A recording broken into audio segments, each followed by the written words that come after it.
আওয়ামী লীগ জাতীয় পার্টির 14 দলকে নির্বাচনের সুযোগ দিলে তারা নির্বাচন বানচাল করে দিবে, ভোট কেন্দ্রে মারামারি করবে, নানান ধরনের সংঘর্ষে লিপ্ত হবে। আওয়ামী লীগের তো টাকা পয়সার অভাব নাই, সুতরাং ওই টাকা খরচ করে তারা সন্ত্রাসী পালন করবে, নির্বাচনকে বানচাল করবে। বরং এই ফ্যাসিস্ট আওয়ামী লীগ জাতীয় পার্টি তাদেরকে নির্বাচনে অংশগ্রহণ করার সুযোগ দিলে সেই সুযোগে তারা নির্বাচনকে বানচাল করবে। মাননীয় প্রধান নির্বাচন কমিশনার আমাকে জানিয়েছেন যে আপনি যেহেতু এসেছেন, বিষয়টি অবহিত করেছেন, আমি নির্বাচন কমিশনে পরবর্তী বৈঠকে বিষয়টি তুলব এবং এই বিষয়টি আলোচনা করা হবে, এটি তিনি জানিয়েছেন। আর আপনি যে প্রশ্ন করলেন যে আপনি কয়েকটি দলকে নির্বাচনের বাইরে রাখার অনুরোধ জানিয়েছেন, সেক্ষেত্রে নির্বাচন অংশগ্রহণমূলক হবে কিনা, এদেশের জনগণ যদি নির্বাচনে অংশ নেয় সেই নির্বাচন অবশ্যই অংশগ্রহণমূলক হবে। আমরা দেখেছি ছাত্র সংসদ নির্বাচনগুলো কিভাবে সুষ্ঠু হয়েছে এবং সেখানে নিষিদ্ধ ছাত্র সংগঠন ছাত্রলীগ অংশগ্রহণ করতে পারেনি বা করার সুযোগ নাই।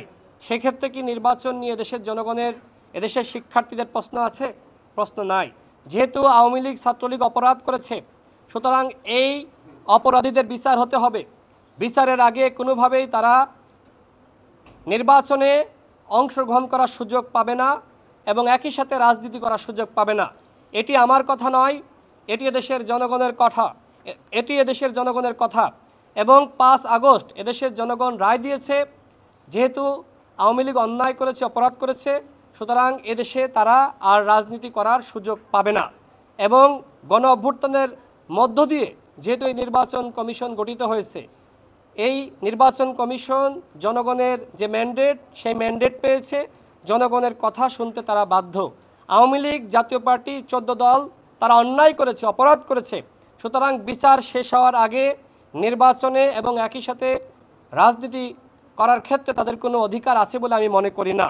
এদেশের জনগণ যদি নির্বাচনে অংশ নেয়, জনগণ যদি ভোট কেন্দ্রে যায়, সেই নির্বাচন হবে অংশগ্রহণমূলক। কোনো অপরাধী, কোনো ফ্যাসিস্ট শক্তিকে সুযোগ দেওয়া হবে না বলে সেই নির্বাচন অংশগ্রহণমূলক হবে না, সেটি আমি গণতন্ত্রের পক্ষের একজন লড়াকু সৈনিক হিসেবে আমি মনে করি না।